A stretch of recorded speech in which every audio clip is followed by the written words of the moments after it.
Assalamu alaikum. Welcome to day 3 of MIHAS 2018 at the MyTech Center in Kuala Lumpur. Today's the last day for business-to-business negotiations that have been happening over the last 3 days, and lots of MOU signings happening over here. But now let's go and take a look at what's going on the Islamic financial sector. Financing is an integral part of the trade for whatever it is, okay? And no one has a deepest pocket, even companies, no matter how big they are. So basically, I think for the industry players out there, you know that you need financing. So there's no reason that you should shy away from talking to banks. Actually, we should be your partner. So now, we're never too late now as Islamic banks, within the industry. Yeah, we are trying to get closer, connecting the dots to where especially that it matters. And I think Matrade is our first port of call, and MIHAS is the venue, because under one roof, as we speak today, we can connect to at least 1,000 companies. 600 of that is local, and we know that majority is SMEs.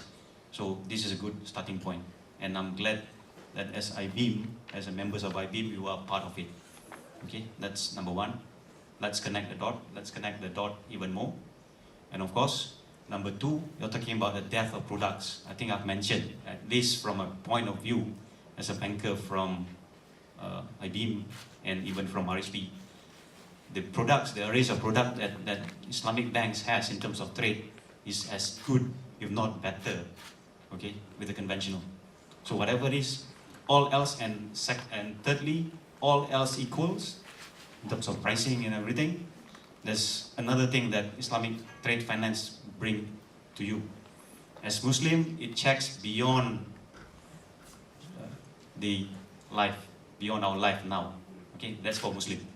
Okay, but for Muslim and non-Muslim alike, we are talking about you are actually differentiating yourselves in terms of latching on to financing which is in compliance to the world standard of ESG, the sustainable financing and all that. So meaning that you can say that, hey, I'm truly in compliance to all the standards of the world.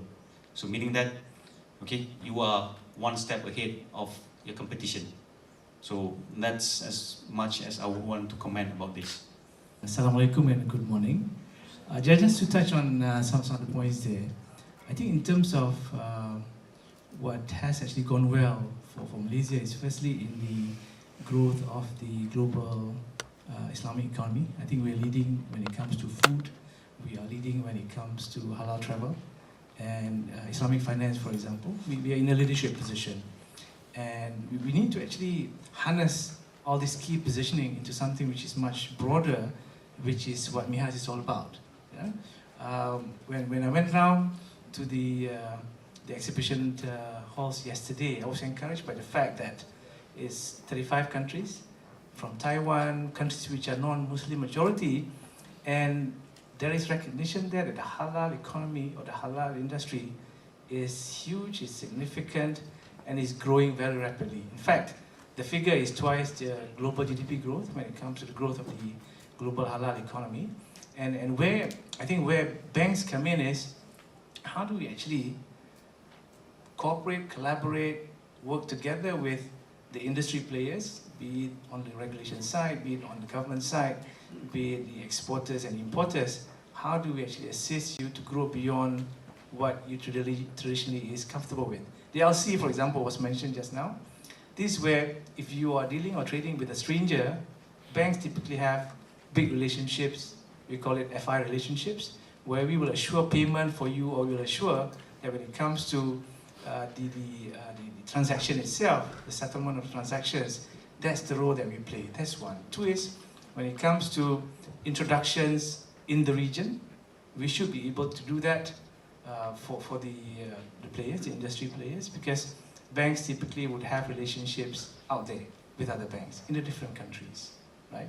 So I find that in terms of the global phenomenon, why Islamic trade facilities is fairly low, globally the number is, like, for example, trades about $12 trillion in 2016.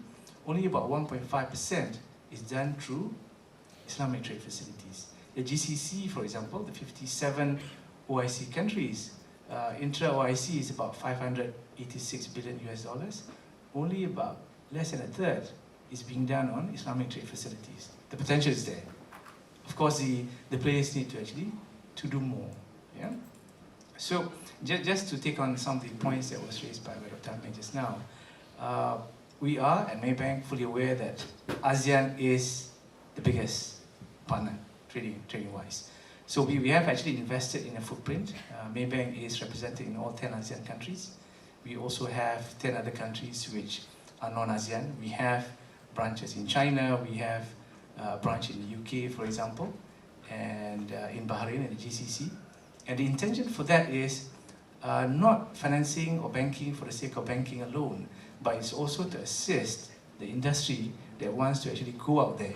How do we actually give a different flavor to a Malaysian or regional exporter wanting to actually export and work and collaborate and trade with companies in China? How do we give them the assurance that when they actually export, they will be assured of payment? That is the role that the banks play, right? And we think that if we can actually have a better cohesion or integration in terms of the collaboration from a trade perspective, then the champions that we have in the region, be it Malaysian, Indonesian, Singaporean and whatnot, if we can actually grow together with them, then it's going to be on a mutually beneficial basis or platform. Thank you very much, and Assalamu alaikum everyone.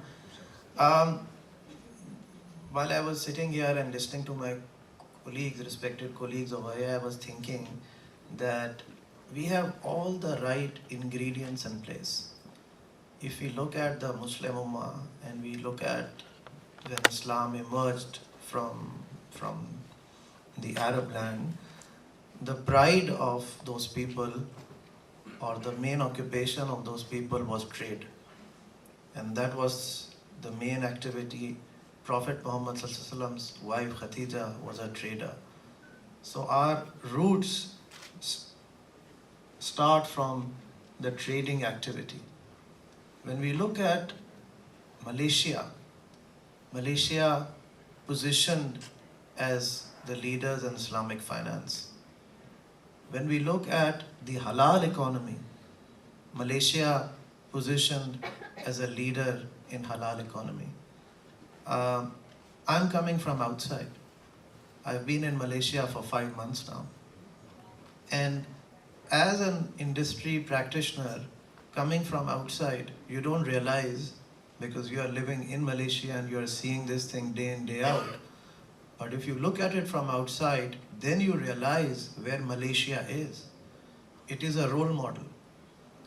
The kind of success Malaysia has had as far as trade is concerned in the Muslim world, it's a role model for other countries to emulate. So, as I said, we have all the right ingredients. When we look at Standard Chartered, and my respected colleague said that I can share some experience from a global perspective. Standard Chartered was established here 143 years ago. The first branch was in Penang. The reason of establishing Standard Chartered was to establish a trade bank. So, as I'm saying, all the right ingredients are there. We touched upon that the products are there. I think going forward, what we need to focus as Islamic bankers over here is on the client experience. What is the client looking for? Because we have two sorts of clients out there. One who only wants to do Islamic finance, and they would come and ask for Islamic trade products. And the other clients who are agnostic about it. They just want a product. To me, it goes beyond just about the religious connotation, and this is where I think it is something that, again, the way we market the product and the way we inform the industry in terms of what's available, I think is important. And here, MIHAS is a good platform to do that. And this is why I think we are pushing all of this, because to inform everyone that, hey, you have in Malaysia, a very established financial system that has been developed over the last 10, 20 years, and we are the leading age in financial, and there's a lot of facilities that you can use, which is comparative or even more attractive than the conventional, and I think that's a very big selling point. Well, do the Islamic banks have a strategy to attract depositors' funds also? Because if it needs to grow, it needs to attract more funds. Now in South Africa, the growth that you would achieve from an Islamic bank wouldn't be very good, because it's not guaranteed, which is understandable, but the percentages are pretty low. And I think that's partly because of the way the banks are structured. Now, halal certifying authorities in South Africa have got quite a negative perception, and that doesn't rub off onto the banking sector, but I think it's negative because it's become like a cutthroat business. We have many certifying authorities in South Africa which are competing for the business of certifying goods and services. That's all, thank you. I'd like to respond to our brothers from South Africa. So when I did a survey on the product offerings of Islamic banks, some local Islamic bank, they have pretty comprehensive products in trade finance. And then when we look deeper, how they can offer this comprehensive product, and this Islamic product is not complicated. They are as good as conventional products. So when we look at this success, because the teams, product development teams and the Sharia teams, they work in hands. So I believe why in South Africa, your product, you said, is more complicated, Islamic product more complicated because it involves more contracts. Because maybe the different Sharia interpretation of the Sharia scholars over there. So in here, when the banks, Islamic bankers, they develop product, they work hand in hand with Sharia scholars. So the Sharia scholars understand. So because I don't agree that Islamic product tend to be more complicated, because the Sharia is not meant to complicate life. So it's make life easier actually. What an informative session about Islamic finance. I've definitely learned so much from that. But unfortunately, that's all we have time for. When we return from the break, we'll be looking at the official MIHAS award ceremony.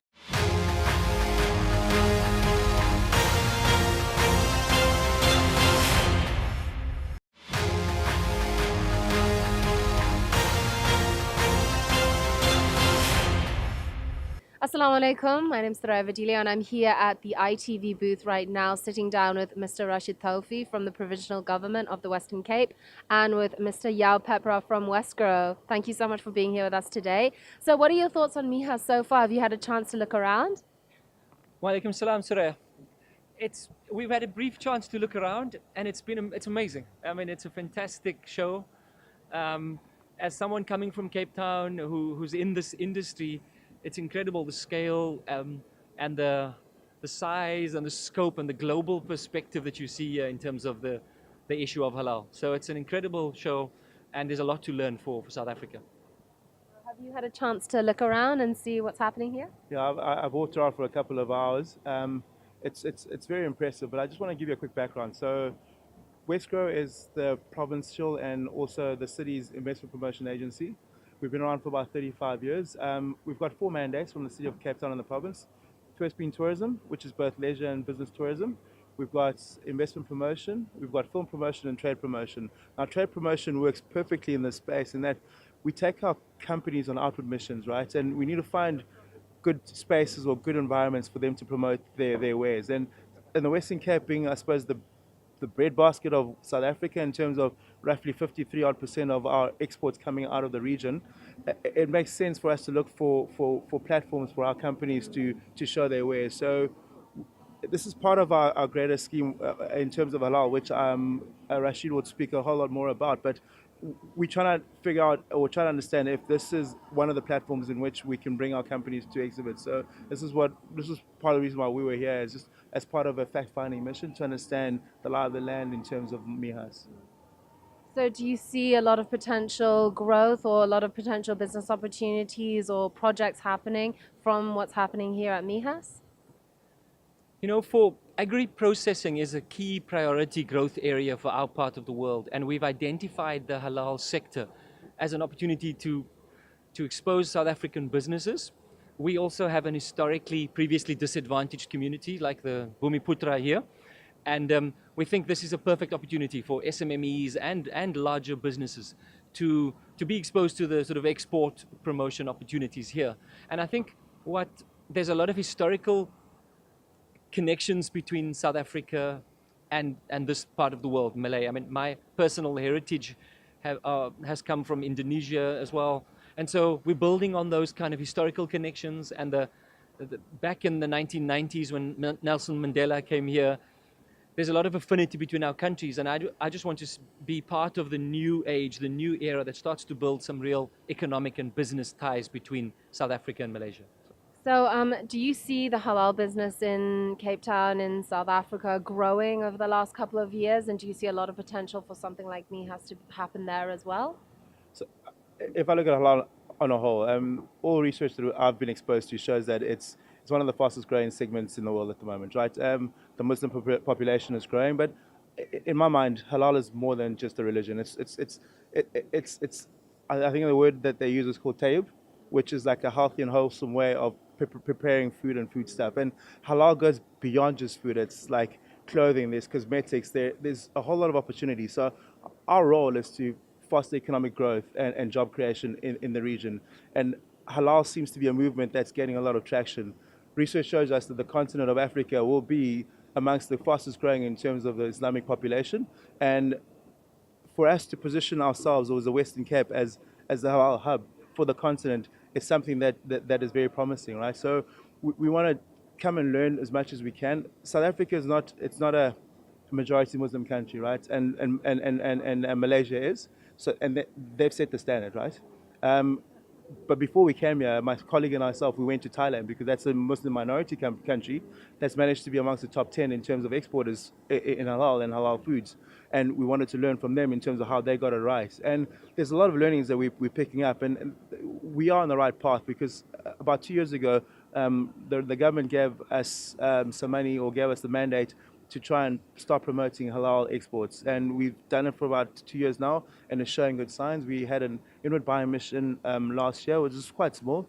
We're planning on growing that this year and hopefully expanding on that into becoming something similar to this, inshallah. Do you see South Africa as becoming a potential halal hub in the future in Africa? Absolutely. I mean, I think there are opportunities for it to be a halal hub for all aspects of halal, you know, in terms of cosmetics, in terms of agriculture, but even for tourism, Islamic tourism. It's the kind of destination. Cape Town has a population of where 1/3 of the population is Muslim. It's one of the few sort of non-majority Muslim countries or places in the world where, as a Muslim consumer, McDonald's or even top-class restaurants are halal. So it's an easy destination to travel to. So from a tourism point of view, that's exciting. And similarly, I think if South Africans knew the kind of, and they're starting to certainly get that. So a lot of non-Muslim companies I've actually noticed are jumping onto the halal bandwagon, getting the accreditation, certification. Do you see this as a growing movement? Have you noticed that a lot of companies are actually coming on board with this? It's actually quite true. I think more than 80% of the companies that actually produce or export halal goods aren't Muslim.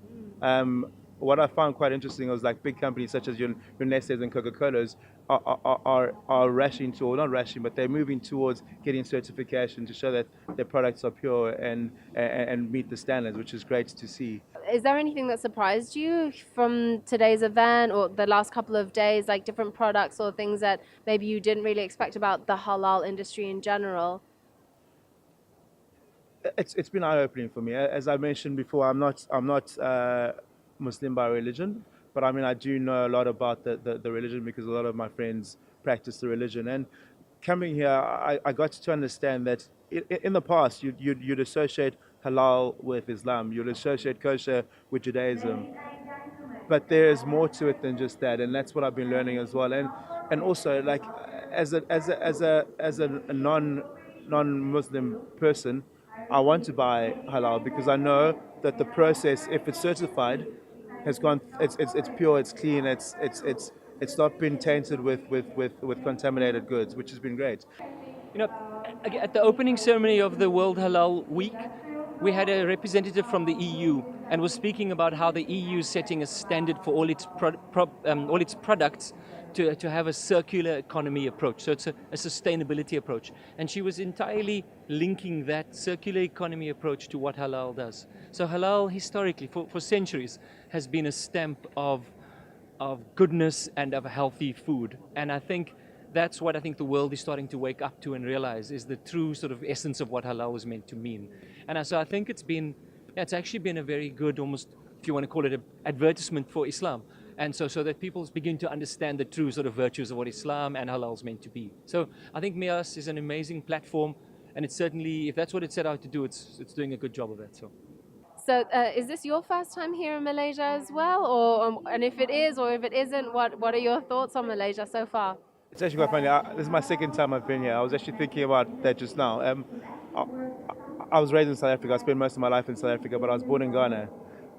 We've got a lot of similarities in terms of Ghana and here, in particular around the palm oil industry. So in 2013, I went to Singapore for work, and I decided, let me just come and see what Malaysia has to offer, because I think Ghana and Malaysia got independence around about the same time, and the two countries get compared a lot, and I wanted to see if we're on the same playing field. And sadly, I don't believe that Ghana is exactly there just yet. It's been impressive, like even in the 5 years since the last time I was here, the growth and development and like the infrastructure, and it just seems like things are progressing quite nicely here, it's very impressive to see. And once again, there's a lot of learnings that can be taken back, especially like a simple thing like the way the palm trees are planted, like all straight rows, and it's just the industry is taken very seriously, and it's beautiful to see. And hopefully there can be learnings for both Ghana and South Africa. So initially you mentioned that we wanted to set up the Western Cape as a hub for halal into the continent. One thing that supports that is, as Westgrow, we've been fortunate in terms of housing a good initiative called the Air Access Project. Now, the Air Access Project, what makes it work and what makes it so unique for me, or for us, should I say, is it brings together like national bodies as well as governmental bodies and the private sector. So we've got the airports company is one of the partners in the project. We've got the provincial government, we've got the city of Cape Town, we've got ourselves Westgrow, and then we've also got some private sector partners. And recently, SA Tourism joined the party as well. And the whole thinking behind that is, the Western Cape has been very well known in terms of a tourism spot, but there's more to it. If you look at it, a lot of the big retailers are from that region. Like if you look at your Woolworths, you look at your Pick n Pay, you look at ShopRite, their headquarters are in the Western Cape. Asset managers, a lot of them are based out of there. So we've got a strong financial services sector, we've got a strong retail sector, and a lot of businessmen struggle in terms of connectivity to the rest of the world. So we realized that this is a problem. How do we fix this? There's now a unit that just focuses on bringing more direct flights into and out of the Western Cape. And the success of the story is like working together, we've managed to bring over 700,000 new seats into and out of the Western Cape, which is a great indictment of collaboration and how we can actually get it right if we work together. So we've just been able to secure a direct flight to Hong Kong with Cathay Pacific. Singapore Airlines flies through, so our access to this part of the world is quite good. Well, thank you so much, gentlemen. Do you have any last minute things to say to our audience? Soraya, I just want to thank iTV. I think I was impressed as a South African that I realized that a Joburg-based television station is the global media partner for MIHAS. So thank you for the work that you do, and wonderful to see again as someone who was schooled and grew up into South Africa, now making a name for yourself in Malaysia. So thank you for the opportunity, and inshallah we'll be back and we'll be part of this again. So terima kasih. Thank you. Yeah, hope to see you soon. Do you any last words to say? I mean, it's been a great experience being back here. the warmth of the people, the reception of our initiative has been great as well. I look forward to working with some of the companies we met in terms of trying to get Malaysian companies to invest in the Western Cape and also to help our South African exporters export more. Anyway, that's all we have time for. Thank you so much for being with us on today's program. We'll see you again tomorrow for the last day of MIHAS. Thank you so much. My name is Thara Vadilio. Assalamu alaikum wa rahmatullahi wa barakatuh.